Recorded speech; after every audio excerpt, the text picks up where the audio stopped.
혹시 최근에 엄마 모시고 은행에 다녀온 적이 있으세요? 네.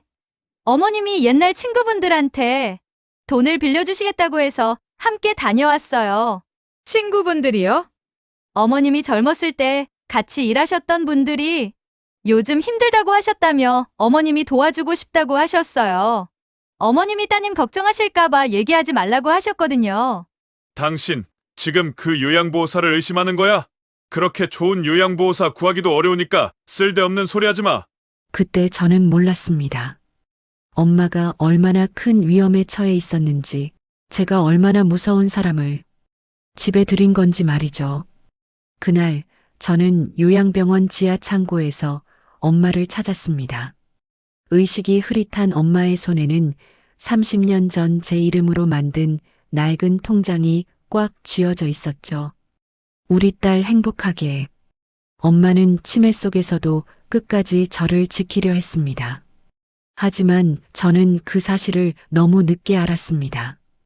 1년 동안 매일 우리 집에 출근하며 천사 같은 미소를 짓던 그 요양보호사가 엄마의 평생 저축 1억 2천만 원을 빼돌리고 있었다는 것을요. 바쁘다는 핑계로 가족을 믿는다는 이유로 저는 엄마의 도움 요청을 외면했습니다.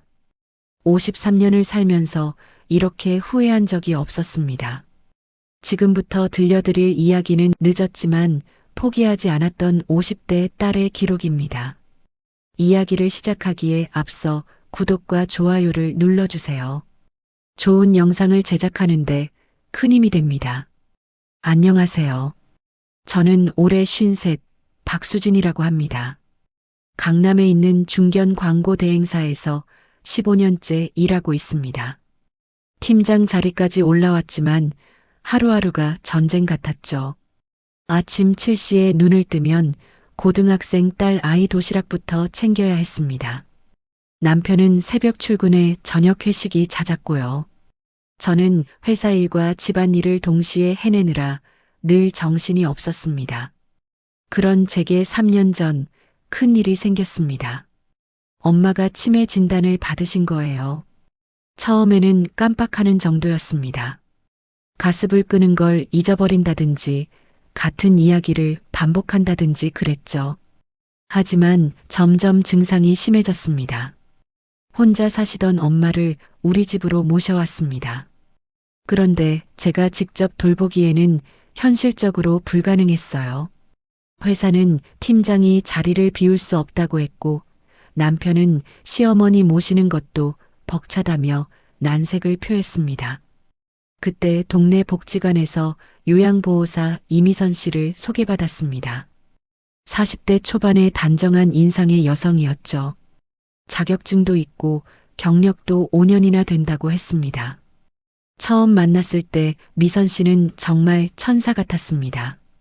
엄마한테 다정하게 말을 걸고 식사도 꼼꼼히 챙겨드렸죠. 저는 안도의 한숨을 쉬었습니다. 이제 마음 놓고 일할 수 있겠다 싶었거든요. 매일 아침 8시 미선 씨가 우리 집에 출근했습니다. 저는 출근 준비하면서 간단히 인사만 나누고 집을 나섰죠. 퇴근하면 저녁 7시. 미선 씨는 항상 밝은 미소로 저에게 보고했습니다. 오늘 어머님 식사도 잘 드셨어요. 산책도 다녀왔고요. 저는 그 말을 믿었습니다. 의심할 이유가 없었으니까요. 급여도 제때 드렸고 명절에는 보너스도 챙겨드렸습니다. 6개월쯤 지났을 때였습니다. 어느 날 퇴근 후 엄마 방에 들어갔는데 이상한 게 보였어요. 침대 옆 서랍이 살짝 열려 있었고 그 안에 작은 쪽지가 있었습니다. 떨리는 손으로 쪽지를 펼쳤습니다. 엄마의 흐린 글씨로 이렇게 적혀 있었죠. 도와줘. 돈 없어. 심장이 쿵 내려앉았습니다. 하지만 곧 고개를 저었어요. 치매 증상이겠지. 엄마는 요즘 환각도 보시고 없는 일도 있다고 하시니까. 저는 쪽지를 다시 서랍에 넣고 엄마께 다가갔습니다. 엄마, 무슨 일 있으세요? 엄마는 저를 빤히 바라보시더니 제 손을 꽉 잡았습니다. 그 눈빛이 지금도 잊혀지지 않습니다. 뭔가 간절하게 말하고 싶은데 말이 안 나오는 듯한 표정이었어요. 하지만 저는 그냥 엄마 손을 토닥이며 말했습니다. 괜찮아요, 엄마. 제가 다 챙겨드릴게요. 그리고는 그 쪽지를 치매 증상으로 치부해 버렸습니다. 지금 생각하면 그때가 마지막 기회였는데 말이죠. 다음 날 아침 미선 씨에게 슬쩍 물어봤습니다. 혹시 어머니가 돈 이야기 하시던가요? 미선 씨는 환하게 웃으며 대답했습니다. 아이고, 어르신들이 다 그러시잖아요. 돈 잃어버렸다고 난리시고. 걱정 마세요. 제가 잘 지켜드릴게요. 저는 그 말에 안심했습니다. 역시 치매 증상이구나. 미선 씨가 잘 돌봐주시니 괜찮을 거야. 그렇게 또 몇 달이 흘렀습니다. 저는 여전히 바빴고 엄마는 점점 말수가 줄어갔습니다. 가끔 엄마 방에 들어가면 엄마는 창밖만 멍하니 바라보고 계셨죠. 미안한 마음이 들었지만 제가 할 수 있는 건 없었습니다. 주말에 잠깐 함께 시간을 보내는 것이 전부였어요. 그때 저는 몰랐습니다. 엄마가 얼마나 큰 위험에 처해 있었는지, 제가 얼마나 무서운 사람을 집에 들인 건지 말이죠. 그로부터 2주 후 저는 은행에 갔습니다. 엄마 통장 정리를 해야 했거든요. 매달 관리비랑 병원비가 자동으로 빠져나가는데 잔액을 확인해야 했습니다. 창구 직원이 통장 거래 내역을 뽑아줬습니다. 저는 무심코 내역서를 받아들었죠. 그런데 숫자를 보는 순간 손이 멈췄습니다. 뭐지 이게?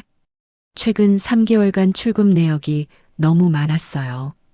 1월에 150만 원, 2월에 200만 원, 3월에 180만 원, 총 530만 원이 빠져나간 겁니다. 심장이 빠르게 뛰기 시작했습니다. 직원에게 출금 내역을 확인해 달라고 했습니다. 전부 창구에서 직접 인출됐고 본인 확인도 완료됐다고 했어요. 신분증이랑 도장까지 확인했다는 겁니다. 저는 고개를 끄덕였지만 뭔가 이상했습니다. 엄마는 치매 때문에 혼자 은행에 오실 수가 없는데 말이죠. 집으로 돌아오는 내내 머리가 복잡했습니다. 혹시 미선 씨가 엄마를 모시고 은행에 갔을까? 하지만 왜 저한테 말을 안 했을까요? 현관문을 열고 들어가니 거실에서 웃음소리가 들렸습니다. 미선 씨가 엄마랑 텔레비전을 보고 있었어요. 언제나처럼 밝은 얼굴이었습니다. 저는 가방을 내려놓고 조심스럽게 물었습니다. 혹시 최근에 엄마 모시고 은행에 다녀온 적이 있으세요? 미선 씨의 표정이 잠깐 굳는 것 같았습니다. 하지만 곧 환하게 웃으며 대답했죠. 어머님이 옛날 친구분들한테 돈을 빌려주시겠다고 해서 함께 다녀왔어요. 친구분들이요? 라고 되물었습니다. 어머님이 젊었을 때 같이 일하셨던 분들이 요즘 힘드시다며 도와주고 싶어 하셨어요. 저는 엄마를 바라봤습니다. 엄마는 텔레비전만 보고 계셨어요. 왜 저한테 말씀 안 하셨냐고 물었습니다. 어머님이 따님 걱정하실까봐 얘기하지 말라고 하시더라고요. 그리고는 가방에서 영수증 몇 장을 꺼냈어요. 날짜와 금액, 받는 사람 이름까지 깔끔하게 적혀 있었습니다. 어머님이 글씨를 잘못 쓰셔서 제가 대신 정리해드렸어요. 저는 영수증을 들여다봤습니다. 뭔가 석연치 않았지만 증거가 있으니 할 말이 없었어요. 그날 저녁 남편한테 이야기했습니다. 엄마 통장에서 500만 원 넘게 빠져나갔다고요. 남편이 말했습니다. 당신 지금 그 요양보호사를 의심하는 거야? 그렇게 좋은 요양보호사 구하기도 어려워. 요즘 일 때문에 스트레스 받아서 당신이 너무 예민해진 것 같아. 다음 날 부산에 있는 오빠한테도 전화했습니다. 오빠는 엄마가 치매시니 그런 거 다 잊어버리신다며 괜히 요양보호사 의심하지 말라고 했습니다. 나중에 관계만 나빠진다고요. 모두가 저를 의심 많은 사람으로 보고 있었습니다. 저는 전화를 끊고 한참 멍하니 앉아 있었어요. 혹시 내가 잘못 생각하는 걸까? 너무 예민한 걸까? 주변 사람들이 모두 이미선 씨를 믿고 있었습니다. 그날 밤 저는 엄마 방에 들어갔습니다. 엄마는 침대에 누워 천장만 바라보고 계셨죠. 친구분들한테 돈 빌려주신 거 맞냐고 조심스럽게 물었습니다. 엄마가 저를 보셨습니다. 그 눈빛이 이상했어요. 뭔가 말하고 싶은데 말이 안 나오는 듯한 표정이었습니다. 엄마는 고개를 살짝 저으셨습니다. 그리고 제 손을 꽉 잡았어요. 손이 차갑고 떨리고 있었습니다. 무슨 일 있냐고 물었지만 엄마는 대답하지 않으셨습니다. 그저 제 손만 꽉 쥐고 계셨죠. 저는 엄마를 안아드렸습니다. 품에서 엄마가 작게 떨리는 게 느껴졌어요. 가슴 한편이 무너져 내렸습니다. 다음 날 아침 이미선 씨가 평소보다 일찍 왔습니다. 저는 출근 준비를 하다가 거실로 나갔습니다. 미선 씨가 엄마 방으로 들어가는 모습이 보였어요. 그 순간이었습니다. 엄마가 미선 씨를 보더니 몸을 뒤로 움츠리는 게 보였습니다. 분명히 봤어요.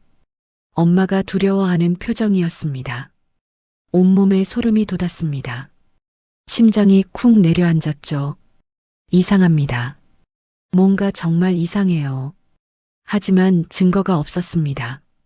모두가 저를 믿지 않았고 영수증도 있었습니다. 저는 회사에 가야 했고 엄마는 혼자 미선 씨와 남겨졌습니다. 사무실에 앉아 있어도 일이 손에 잡히지 않았습니다. 엄마의 떨리는 손이 자꾸 생각났어요. 움츠리던 모습이 머릿속에서 지워지지 않았습니다. 회의 중에도 집중이 안 됐습니다. 팀원이 보고하는 내용이 귀에 들어오지 않았어요. 엄마가 계속 걱정됐습니다. 점심시간에 집으로 전화를 걸었습니다. 미선 씨가 받았어요. 어머님은 잘 주무시고 계시니 걱정하지 마셔요. 목소리는 여전히 부드러웠죠. 하지만 저는 알 수 있었습니다. 그 부드러움 뒤에 뭔가 다른 게 숨어 있다는 걸요. 퇴근하고 집에 돌아왔을 때 미선 씨는 벌써 퇴근한 후였습니다. 엄마 방에 들어가니 엄마는 창밖만 바라보고 계셨죠. 저녁도 거의 드시지 않으셨다고 식탁 위 메모에 적혀 있었습니다. 저는 엄마 옆에 앉아 손을 잡았습니다. 엄마의 손은 여전히 차가웠어요. 그날 밤 저는 잠을 이룰 수 없었습니다. 천장만 바라보며 생각했습니다. 뭔가 잘못되고 있다는 느낌이 점점 커져갔어요. 엄마를 지켜야 한다는 생각이 들었습니다. 하지만 어떻게 해야 할지 막막했죠. 증거도 없고 아무도 저를 믿지 않았으니까요. 새벽 2시 저는 결심했습니다. 혼자서라도 진실을 밝혀내겠다고요. 엄마가 두려워하는 이유를 찾아내겠다고 말이죠. 다음 날부터 저는 본격적으로 조사를 시작했습니다. 회사 점심시간을 이용해 엄마 통장이 개설된 은행 본점으로 갔습니다. 최근 6개월치 거래 내역 전부를 요청했어요. 창구 직원이 두꺼운 명세서를 건넸습니다. 저는 카페에 앉아 한 줄 한 줄 살펴봤습니다. 손이 떨렸죠. 1월부터 매달 규칙적으로 돈이 빠져나가고 있었습니다.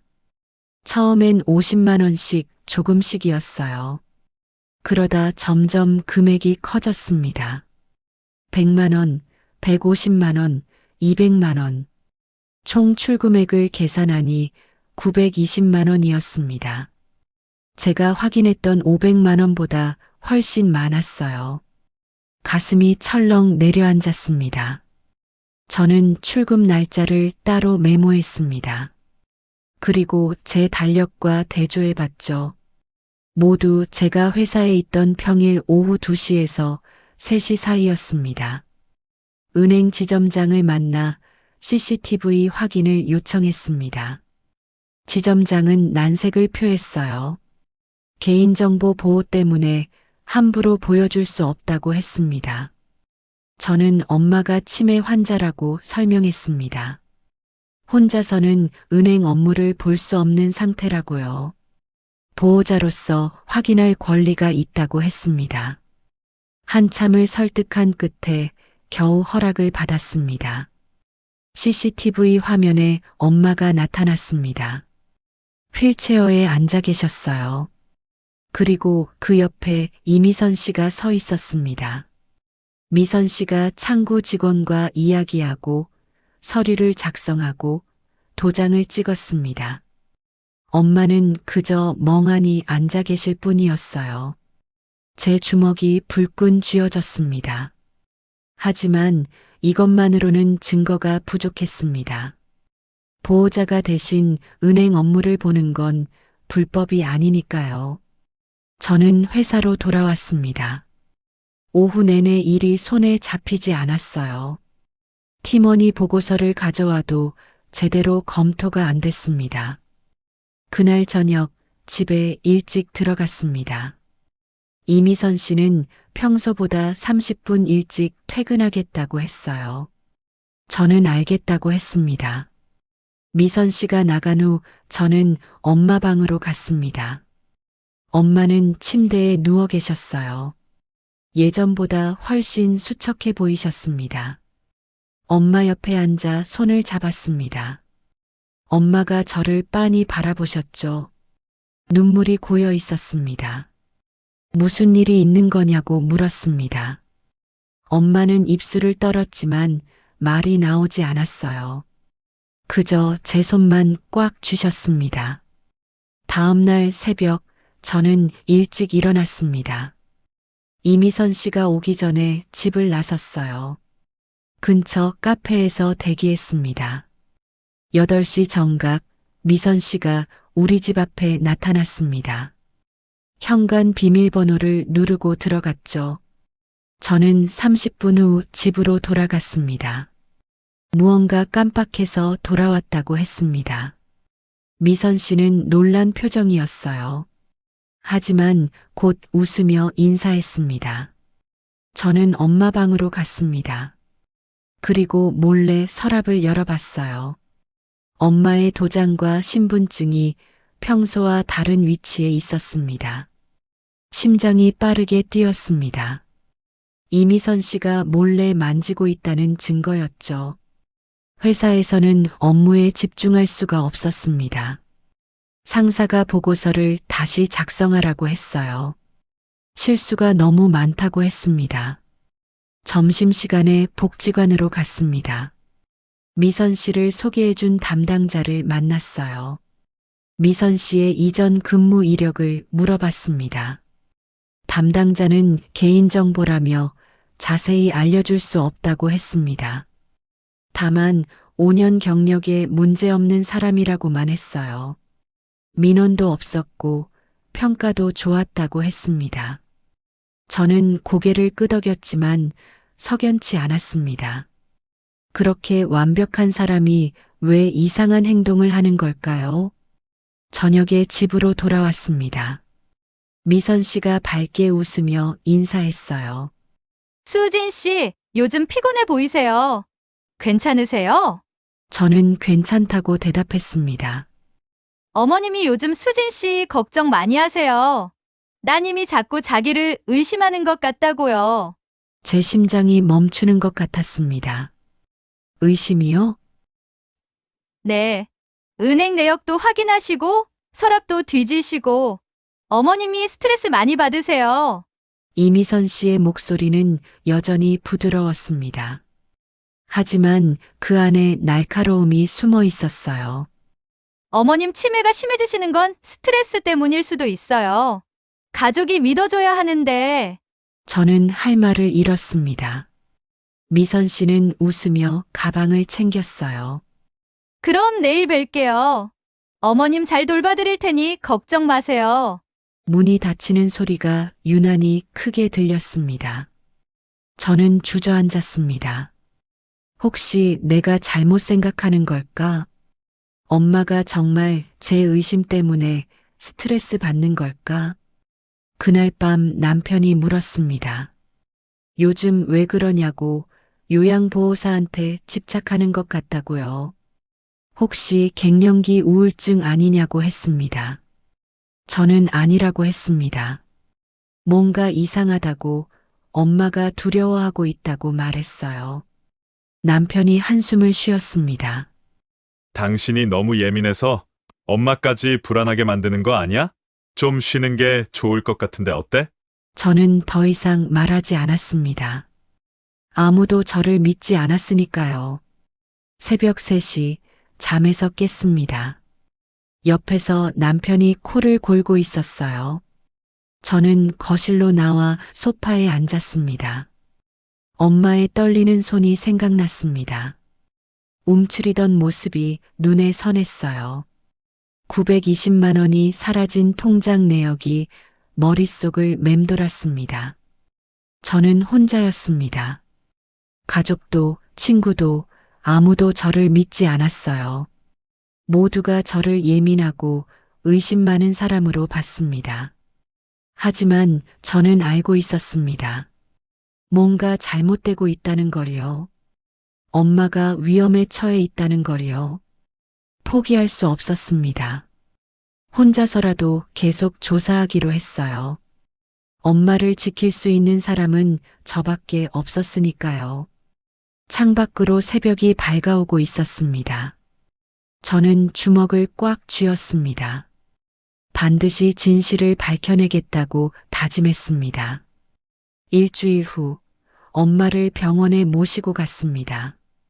정기 검진 날이었거든요. 요양보호사 미선 씨는 그날 개인 사정으로 쉬었습니다. 저는 오전 반차를 내고 엄마를 모셨어요. 대학병원 신경과 대기실은 사람들로 붐볐습니다. 대부분 나이 드신 어르신들이었죠. 저는 엄마를 휠체어에 앉히고 번호표를 뽑았습니다. 1시간을 기다렸습니다. 그때 옆에서 누군가 저를 불렀어요. 저기, 실례지만 혹시 70대쯤 되어 보이는 할머니였습니다. 단정한 옷차림에 온화한 인상이었어요. 저는 고개를 돌렸습니다. 할머니가 제 옆자리로 와서 앉았습니다. 목소리를 낮춰 말했어요. 혹시 요양보호사 이미선 씨 아세요? 제 심장이 쿵 하고 내려앉았습니다. 어떻게 이미선 씨를 아냐고 물었습니다. 할머니가 주위를 살피더니 더 작은 목소리로 말했습니다. 저기 복도 끝에 조용한 곳으로 가시죠. 얘기 좀 해야 할 것 같아요. 저는 엄마를 간호사에게 부탁하고 할머니를 따라갔습니다. 복도 끝 빈 대기실로 들어갔어요. 할머니가 문을 닫고 저를 바라봤습니다. 눈빛이 심각했어요. 할머니는 자신을 최영숙이라고 소개했습니다. 이 병원 근처에서 혼자 산다고 하시며 병원에서 미선 씨와 엄마를 몇 번 봤다고 하셨어요. 남편은 5년 전에 돌아가셨고 자식들은 외국에 있다고 했습니다. 6개월 전 할머니도 요양보호사가 필요했다고 합니다. 복지관에서 이미선 씨를 소개받았죠. 처음엔 정말 좋은 사람이라고 생각했대요. 그런데 3개월쯤 지나면서 이상한 일이 생겼다고 합니다. 통장에서 돈이 조금씩 빠져나가기 시작했대요. 50만 원, 100만 원씩 말이죠. 할머니가 이미선 씨에게 물어봤답니다. 이미선 씨는 할머니가 건강식품을 구매했다고 했대요. 영수증까지 보여줬다고 합니다. 하지만 할머니는 기억이 나지 않았습니다. 자신은 그런 걸 산 적이 없다고 확신했어요. 그래도 증거가 있으니 할 말이 없었다고 합니다. 그러다 어느 날 할머니 집에 낯선 남자가 찾아왔답니다. 정장을 입은 변호사라고 자신을 소개했대요. 할머니 재산 관리를 도와주겠다고 했습니다. 이미선 씨가 그 변호사를 데려온 거였습니다. 할머니가 나이가 드셔서 재산 관리가 어려우니 전문가에게 맡기는 게 좋다고 했대요. 할머니는 거절했습니다. 그런데 그날 밤부터 이상한 전화가 오기 시작했다고 해요. 보이스피싱 같은 전화였습니다. 겁을 먹은 할머니는 결국 서류에 사인했답니다. 재산관리 위임장이었어요. 그리고 한 달 만에 3천만 원이 사라졌습니다. 할머니가 경찰에 신고했습니다. 하지만 서류에 할머니 도장이 찍혀 있었어요. 자필 서명도 있었고요. 경찰은 증거 불충분이라고 했답니다. 할머니가 직접 서명한 거라며 사기로 보기 어렵다고 했어요. 이미선 씨도 변호사도 모두 합법적인 절차를 밟았다고 주장했습니다. 할머니는 자식들한테도 말했답니다. 하지만 자식들은 오히려 할머니를 의심했대요. 치매가 온 거 아니냐고, 기억을 못하는 거라고 했습니다. 할머니의 목소리가 떨렸습니다. 아무도 믿어주지 않았다고 했어요. 모두가 자신을 늙어서 정신없는 사람으로 봤답니다. 저는 할머니 손을 꽉 잡았습니다. 가슴이 먹먹했어요. 제 상황과 똑같았으니까요. 할머니가 말을 이었습니다. 이미선 씨, 뒤에는 조직이 있는 것 같아요. 변호사, 공증인, 심지어 은행 직원까지 모두 연결되어 있어요. 할머니는 혼자 조사를 시작했답니다. 6개월 동안 이미선 씨를 추적했대요. 그리고 알아냈습니다. 이미선 씨는 최소 5명의 노인 집에서 일했답니다. 모두 비슷한 피해를 입었대요. 하지만 아무도 신고하지 않았습니다. 노인들은 증거가 없어서 혹은 자식들이 믿어주지 않아서 포기했던 겁니다. 경찰에 신고해도 소용없다는 걸 알았으니까요. 할머니가 저를 똑바로 바라봤습니다. 지금부터라도 정말 조심하셔야 해요. 이미선 씨가 당신 어머니 재산을 노리고 있어요. 저는 이미 920만 원이 빠져나갔다고 말했습니다. 할머니의 얼굴이 굳어졌어요. 그럼 이미 시작된 거예요. 처음엔 조금씩 빼돌려요. 노인이 눈치채지 못하게요. 그러다 점점 금액을 늘리죠. 마지막엔 전 재산을 한꺼번에 가져가요. 할머니가 가방에서 파일을 꺼냈습니다. 6개월간 조사한 자료였어요. 이미선 씨의 이전 근무지 목록, 피해자들 연락처, 관련된 변호사 이름까지 적혀 있었습니다. 저 혼자서는 이길 수 없었어요. 하지만 우리 둘이 힘을 합치면 달라질 거예요. 저는 파일을 받았습니다. 손이 떨렸지만 희망이 보였어요. 드디어 저를 믿어주는 사람을 만났습니다. 할머니가 제 어깨를 두드렸습니다. 포기하지 마세요. 우리 어머니들을 지켜야 해요. 저는 고개를 끄덕였습니다. 눈물이 핑 돌았어요. 외롭지 않았습니다. 검진을 마치고 엄마를 모시고 집으로 돌아왔습니다. 엄마는 휠체어에서 조용히 앞만 바라보고 계셨어요. 저는 엄마 손을 잡았습니다. 엄마, 제가 지킬게요. 꼭 지킬게요. 엄마가 저를 보셨습니다. 희미하게 미소 짓는 것 같았어요. 그날 밤 저는 최영숙 할머니가 준 파일을 펼쳤습니다. 5명의 피해자 명단이 있었어요. 피해 금액은 최소 2천만 원에서 최대 8천만 원까지였습니다. 저는 노트북을 켰습니다. 피해자들에게 연락하기 시작했어요. 한 명 한 명 메일을 보냈습니다. 3명이 답장을 보내왔습니다. 모두 비슷한 피해를 입었다고 했어요. 하지만 증거가 없어서 포기했다고 합니다. 저는 답장을 보냈습니다. 함께 싸우자고, 이번엔 증거를 확보하자고 말이죠. 새벽 2시까지 자료를 정리했습니다. 이미선 씨의 수법, 조직원들의 이름, 피해 패턴까지요. 드디어 보이기 시작했습니다. 전체 그림이 말이죠. 이건 단순한 개인 범죄가 아니었습니다. 조직적이고 치밀한 범죄였어요. 저는 파일을 닫고 창밖을 바라봤습니다. 동이 트고 있었어요. 이제 싸움이 시작됐습니다. 혼자가 아니었습니다. 함께 싸울 사람들이 생겼어요.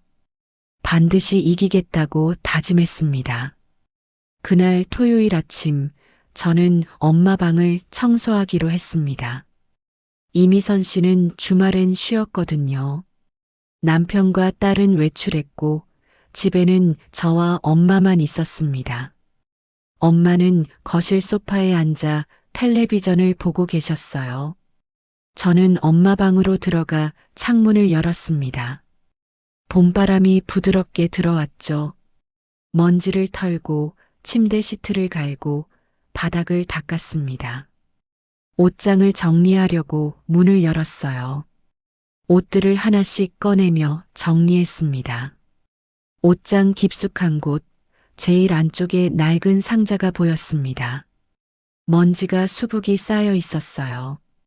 언제 넣어둔 건지 기억도 나지 않았습니다. 상자를 꺼냈습니다. 무거웠어요. 뚜껑을 열었습니다. 안에는 오래된 사진들이 있었습니다. 제가 어렸을 때 사진이었어요. 초등학교 입학식 사진, 중학교 수학여행 사진, 고등학교 졸업사진.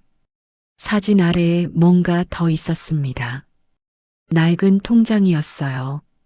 갈색으로 변색된 오래된 통장이었습니다. 통장을 펼쳤습니다. 개설일은 1995년 3월. 제가 대학교에 입학하던 해였습니다. 예금주 이름을 보는 순간 숨이 멎었습니다. 박수진. 제 이름이었어요. 손이 떨렸습니다. 이게 뭐지? 저는 이런 통장을 만든 적이 없는데요. 거래 내역을 넘겨봤습니다. 매달 10만 원씩 입금되어 있었어요. 1995년부터 2010년까지 15년간 꾸준히 입금됐습니다. 그리고 2010년 이후로는 거래가 없었습니다. 마지막 잔액은 8,200만 원이었어요. 가슴이 쿵 내려앉았습니다. 이건 엄마가 만든 통장이구나. 제 명의로요. 통장 마지막 페이지를 넘겼습니다. 메모란에 엄마의 흐린 글씨가 적혀 있었어요. 수진이 결혼할 때, 수진이 힘들 때, 우리 딸 행복하게. 눈물이 핑 돌았습니다. 손에 든 통장이 흐릿하게 보였어요. 엄마는 평생 식당에서 일하셨습니다. 새벽 5시에 일어나 밤 10시까지 일하셨죠. 겨울에도 찬물에 손을 담그며 설거지하셨습니다. 그렇게 번 돈을 매달 10만 원씩 제 명의로 저축하신 거였습니다. 15년 동안 한 번도 거르지 않고요. 저는 전혀 몰랐습니다. 통장을 가슴에 꽉 안았습니다. 눈물이 주르륵 흘러내렸어요. 왜 말씀 안 하신 거예요, 엄마? 왜 혼자 이렇게 힘들게 사신 거예요? 거실로 달려갔습니다. 엄마는 여전히 소파에 앉아 계셨어요. 저는 엄마 앞에 무릎 꿇고 앉았습니다. 통장을 내밀었습니다. 엄마가 통장을 보시더니 눈을 크게 뜨셨어요. 그리고 제 손을 꽉 잡았습니다. 엄마, 이게 뭐예요? 왜 이런 걸 만드신 거예요? 엄마는 대답하지 않으셨습니다. 하지만 눈물이 주르륵 흘러내렸어요. 치매로 말은 못하셔도 감정은 살아있었습니다. 저는 엄마를 꽉 안았습니다. 엄마의 마른 등이 느껴졌어요. 예전보다 훨씬 작아지신 것 같았습니다. 미안해요, 엄마. 제가 몰랐어요. 엄마가 얼마나 고생하셨는지. 엄마가 제 등을 토닥여 주셨습니다. 떨리는 손이었지만 따뜻했어요. 한참을 그렇게 안고 있었습니다. 시간이 멈춘 것 같았어요. 정신을 차리고 일어났습니다. 통장을 다시 펼쳐봤습니다. 8,200만 원. 그제야 깨달았습니다. 엄마가 쪽지에 쓰신 것. 도와줘. 돈 없어. 엄마는 이 통장을 지키려고 하신 거였습니다. 평생 모은 돈, 딸을 위해 숨겨둔 돈을요. 심장이 빠르게 뛰기 시작했습니다. 이미선 씨가 이 통장의 존재를 알고 있을까요? 아니면 아직 모를까요? 옷장 깊숙한 곳에 숨겨져 있었으니 아직 모를 수도 있습니다. 하지만 확신할 수 없었어요. 이미선 씨는 6개월 동안 매일 엄마 방을 드나들었으니까요. 저는 통장을 가방에 넣었습니다. 은행에 가야 했어요. 이 통장이 아직 유효한지, 엄마가 직접 찾을 수 있는지 확인해야 했습니다. 엄마를 휠체어에 모셨습니다. 가까운 은행 지점으로 갔어요. 창구 직원에게 통장을 보여줬습니다. 오래된 통장이라 시스템 확인이 필요하다고 했습니다. 10분쯤 기다렸어요. 직원이 돌아왔습니다. 통장은 아직 유효하다고 했어요. 잔액은 8,200만 원 그대로였습니다. 하지만 문제가 있었습니다. 예금주가 딸인 저이기 때문에 엄마가 직접 찾을 수 없다고 했어요. 제가 신분증을 가져와야 한다고 합니다. 다행이었습니다. 이미선 씨가 함부로 인출할 수 없다는 뜻이었으니까요. 하지만 동시에 불안했습니다. 이미선 씨가 이 통장의 존재를 알게 되면 어떻게든 방법을 찾을 테니까요. 지금까지 그래왔듯이 말이죠. 집으로 돌아왔습니다. 통장을 제 금고에 넣어 잠갔어요. 절대 빼앗길 수 없었습니다. 그날 저녁 최영숙 할머니에게 전화했습니다. 통장을 발견한 이야기를 했어요. 할머니는 한숨을 쉬었습니다. 그럼 이미선 씨가 그걸 노리고 있을 거예요. 분명히요. 할머니의 목소리가 심각했습니다. 제 경우도 그랬어요. 숨겨둔 통장을 어떻게든 찾으려고 했죠. 제가 숨긴 장소까지 다 뒤졌어요. 저는 손에 땀이 났습니다. 빨리 움직여야 해요. 이미선 씨가 눈치채기 전에요. 할머니의 말이 맞았습니다. 시간이 없었어요. 그날 밤 잠을 이룰 수 없었습니다. 엄마가 30년 동안 모은 돈, 매달 10만 원씩 새벽부터 밤까지 일하며 모은 돈, 딸을 위해 숨겨둔 돈, 절대 빼앗길 수 없었습니다. 침대에 누워 천장을 바라봤습니다. 엄마의 흐린 글씨가 눈에 선했어요. 우리 딸 행복하게. 눈물이 또 흘러내렸습니다. 엄마, 제가 지킬게요. 엄마가 평생 모은 거 제가 꼭 지킬게요. 새벽 4시 결심했습니다. 이제 더 이상 기다릴 수 없다고요. 증거를 확보하고 이미선 씨를 막아야 한다고요. 월요일이 되면 본격적으로 움직이겠다고 다짐했습니다. 월요일 아침 회사에서 중요한 프레젠테이션이 있었습니다. 팀장으로서 빠질 수 없는 자리였어요. 새벽부터 준비한 기획안을 발표해야 했습니다. 이미선 씨에게 문자를 보냈습니다. 오늘은 늦게 들어갈 것 같으니 엄마 잘 부탁한다고요. 미선 씨는 곧바로 답장을 보냈습니다. 걱정 마세요. 제가 잘 모실게요. 저는 안심하고 회사로 향했습니다. 하지만 가슴 한편이 불편했어요. 엄마를 두고 가는 게 자꾸 신경 쓰였습니다. 오전 9시부터 회의가 시작됐습니다. 임원들 앞에서 발표했어요. 1시간 동안 질의응답이 이어졌습니다. 정신없이 대답하고 자료를 설명했습니다. 다행히 기획안은 통과됐어요. 상사가 수고했다며 어깨를 두드렸습니다. 오후 2시 회의가 끝났습니다. 저는 자리로 돌아와 핸드폰을 확인했어요. 부재중 전화가 5통 있었습니다. 모두 집 전화였습니다. 심장이 쿵 하고 내려앉았죠. 급하게 집으로 전화를 걸었습니다. 신호음만 길게 울렸어요. 받지 않았습니다. 다시 걸었습니다. 여전히 받지 않았어요. 이미선 씨 핸드폰으로 전화했습니다. 꺼져 있었습니다. 온몸이 얼어붙었습니다. 뭔가 잘못된 것 같았어요. 분명히 잘못됐습니다. 상사에게 급한 일이 생겼다고 말했습니다. 먼저 퇴근하겠다고요. 상사는 난색을 표했지만 허락했습니다. 택시를 잡아 타고 집으로 달려갔습니다. 30분이 1시간처럼 길게 느껴졌어요. 손에 땀이 가득 났습니다. 오후 3시 집에 도착했습니다. 현관문을 열고 들어갔어요. 엄마! 대답이 없었습니다. 거실로 달려갔습니다.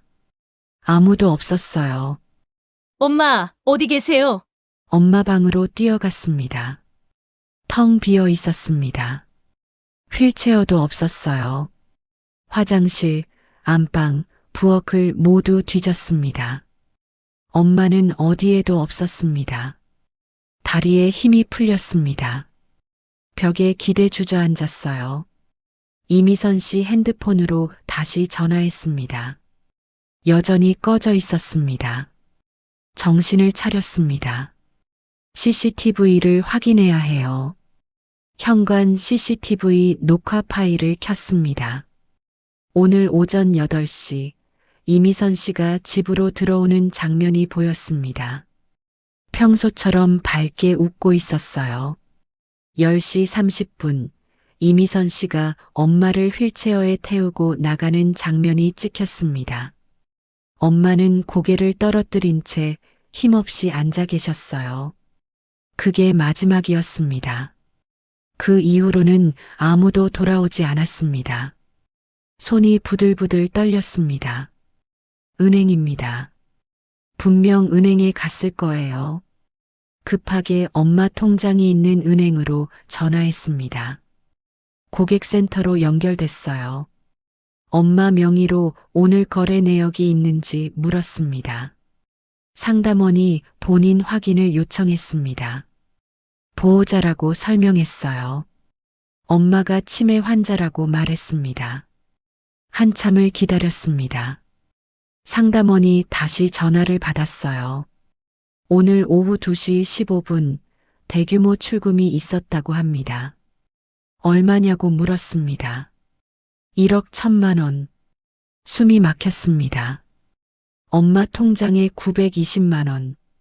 그리고 제 명의로 된 8천만 원. 추가로 2천만 원이 더 있었나 봅니다. 전부 빠져나간 겁니다. 어떻게 제 명의 통장까지 인출했냐고 물었습니다. 상담원은 위임장과 도장, 신분증 사본이 있었다고 했습니다. 합법적인 절차였다고요. 위임장이요. 제가 그런 거 준 적 없는데요. 상담원은 은행에 보관된 서류에 제 서명이 있다고 했습니다. 위조입니다. 그건 위조라고요. 상담원은 난처한 목소리로 말했습니다. 지금 바로 경찰에 신고하세요. 은행으로서는 어쩔 수 없다고 했습니다. 전화를 끊었습니다. 핸드폰을 떨어뜨릴 뻔했어요. 1억 1천만 원. 엄마가 평생 모은 돈. 30년 동안 새벽부터 밤까지 일하며 모은 돈. 한순간에 사라졌습니다. 정신을 차리고 경찰서에 전화했습니다. 경찰이 30분 후에 도착했어요. 상황을 설명했습니다. 요양보호사가 엄마를 데리고 나갔다고요. 통장에서 1억 넘게 인출했다고 말했습니다. 경찰은 노트에 기록했습니다. 그리고 물었어요. 어머님이 직접 은행에 가셨냐고요? 네, CCTV에 찍혔다고 했습니다. 경찰이 고개를 끄덕였습니다. 그럼 본인이 직접 거래한 거라며 사기로 보기 어렵다고 했습니다. 위임장도 있고 서명도 되어 있다고요. 위조라고 말했습니다. 저는 그런 서류에 서명한 적 없다고요. 경찰은 은행 서류를 확인해 봐야 한다고 했습니다. 수사에 시간이 걸린다고요. 일단 실종 신고를 접수하겠다고 했습니다. 실종이라니요? 엄마가 납치된 거나 마찬가지인데요. 경찰은 난처한 표정을 지었습니다. 보호자가 함께 있었으니 납치는 아닌 것 같고요. 일단 수사해 보겠습니다. 경찰이 돌아갔습니다. 저는 혼자 남았어요. 거실 바닥에 주저앉았습니다. 눈물이 주르륵 흘러내렸습니다. 엄마 어디 계세요? 최영숙 할머니에게 전화했습니다.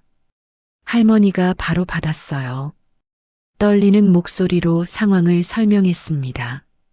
할머니가 한숨을 쉬었습니다. 결국 그렇게 됐군요. 제가 걱정했던 게 현실이 되어버렸네요. 지금 당장 요양병원에 찾아가서 뒤져봐야 될 거예요. 이미선 씨가 분명 엄마를 어딘가에 숨겼을 거예요. 하지만 어디부터 찾아야 할지 막막했습니다. 할머니는 자기가 아는 곳이 몇 군데 있다고 했어요. 내일 함께 찾아보자고 했습니다. 전화를 끊었습니다. 시계를 보니 저녁 6시였어요.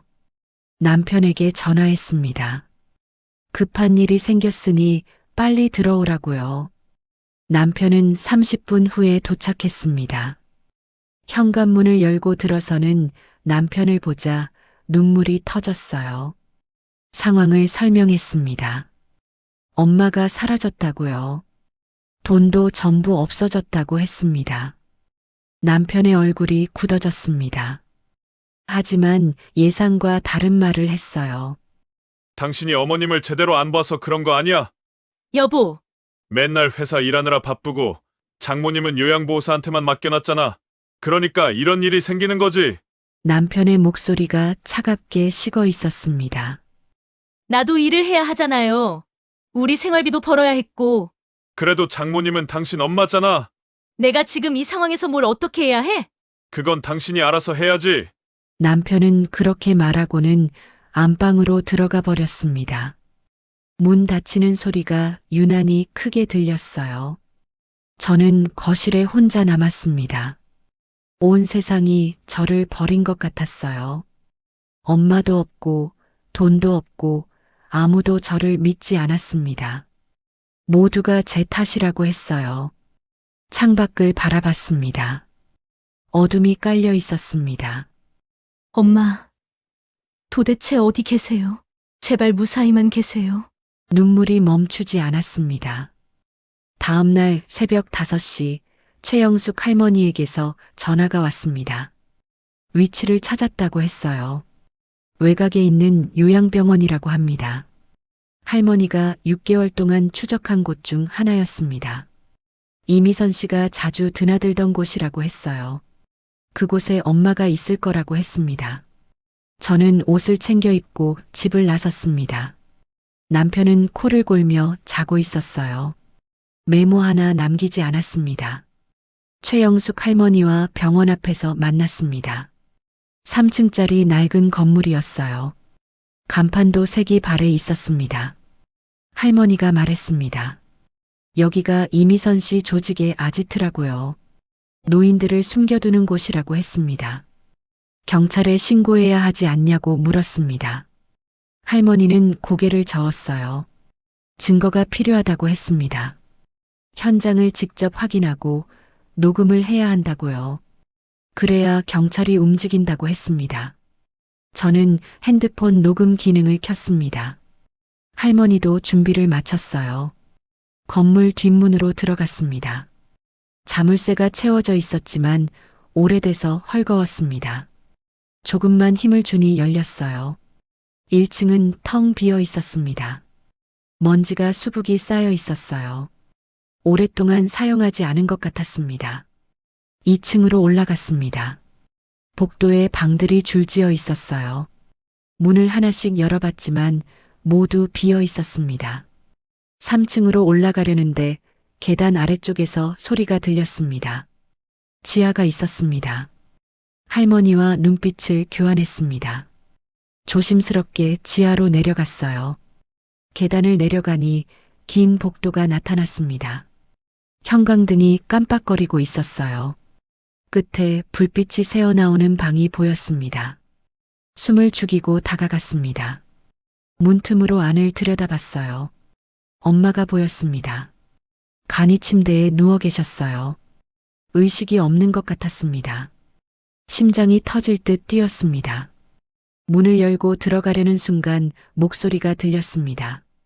일주일만 더 기다리면 돼. 이미선 씨 목소리였습니다. 일주일만 더 기다리면 보험금도 나올 거고. 남자 목소리가 들려왔습니다. 노파가 깨면 어쩌려고? 깨도 상관없어. 어차피 치매 환자잖아. 아무도 안 믿을 거야. 이미선 씨가 비웃듯 말했습니다. 저는 핸드폰을 문틈에 갖다 댔습니다. 녹음이 되고 있었어요. 그 수진이라는 딸녀는 어떻게 할 거야? 걔도 이미 포기했을 거야. 경찰에 신고해봤자 소용없고. 그래도 조심해야 하는 거 아니야? 걱정 마세요. 우리가 지금까지 몇 명을 했는데 다 성공했잖아. 이미선 씨의 목소리가 자신만만했습니다. 이번 건으로 1억 넘게 벌었어. 조직이랑 나누면 우리 몫은 5천만 원. 딱 한 것만 더 하고 그만두자. 그래. 다음 타겟도 벌써 정해뒀어. 손이 부들부들 떨렸습니다. 분노가 치밀어 올랐어요. 더 이상 참을 수 없었습니다. 문을 벌컥 열고 들어갔습니다. 이 나쁜 년놈들아. 이미선 씨와 남자가 깜짝 놀라 돌아봤습니다. 이미선 씨의 얼굴이 새하얗게 굳었어요. 수진 씨가 어떡해? 경찰 불렀어. 곧 올 거야. 저는 엄마에게 달려갔습니다. 엄마의 손을 잡았어요. 차갑고 축축했습니다. 엄마, 저예요. 엄마는 눈을 뜨지 못했습니다. 이미선 씨가 다가왔습니다. 표정이 차갑게 변해 있었어요. 이게 다 수진 씨 당신 때문이야. 뭐라고요? 당신이 엄마를 제대로 안 돌봐서 이렇게 된 거야. 맨날 회사 일만 하고 당신 엄마는 나한테만 맡겨놨잖아. 이미선 씨의 목소리가 날카로웠습니다. 당신이 더 나쁜 사람이야. 엄마를 방치한 사람은 당신이라고? 가슴에 비수가 꽂히는 것 같았습니다. 손이 떨렸어요. 하지만 그때였습니다. 엄마가 희미하게 움직였어요. 수진아, 엄마의 목소리였습니다. 떨리고 약했지만 분명한 목소리였어요. 엄마, 눈물이 주르륵 흘러내렸습니다. 미안해. 엄마가 제 손을 꽉 잡았습니다. 엄마가 지켜줄게. 엄마의 손에 힘이 들어갔어요. 3년 동안 잃어버렸던 엄마의 정신이 그 순간만큼은 돌아온 것 같았습니다. 저는 엄마를 꽉 안았습니다. 통곡이 터져 나왔어요. 엄마, 미안해요. 제가 너무 몰랐어요. 이미선 씨가 뭔가 말하려는 순간이었습니다. 지하로 발소리가 들렸어요. 경찰이다. 움직이지 마. 경찰 여러 명이 들이닥쳤습니다. 최영숙 할머니가 미리 신고해 둔 거였어요. 이미선 씨와 남자가 도망치려 했습니다. 하지만 순식간에 제압당했어요. 수갑이 채워졌습니다. 이미선, 당신을 노인학대, 사기, 감금 혐의로 긴급 체포한다. 경찰이 차갑게 말했습니다. 저는 엄마를 꼭 안은 채 울었습니다.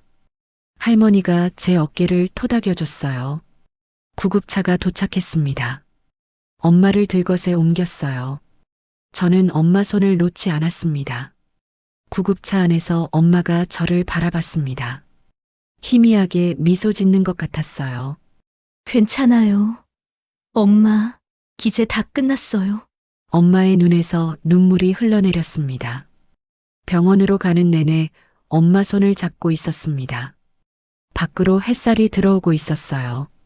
긴 악몽이 끝났습니다. 엄마를 찾았습니다. 이제 괜찮을 거예요. 3개월이 흘렀습니다. 법정에서 판결이 내려졌어요. 이미선은 징역 15년을 선고받았습니다. 배후에 있던 조직원들도 모두 10년 이상의 형을 받았죠. 변호사와 공증인까지 전부 처벌받았습니다.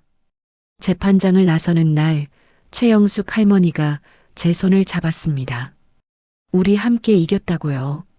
할머니도 빼앗긴 돈 중 일부를 돌려받았습니다. 저도 은행과 협의 끝에 7천만 원을 환급받았어요. 전부는 아니었지만 그래도 다행이었습니다. 엄마가 평생 모은 돈이 완전히 사라지지는 않은 거니까요. 그날 집으로 돌아와 결심했습니다. 회사를 그만두기로요. 팀장 자리를 포기하는 게 아쉬웠습니다. 15년 동안 쌓아온 경력도 있었고요. 하지만 더 중요한 게 있었습니다. 퇴사 의사를 밝혔습니다. 상사는 아쉬워하며 만류했어요.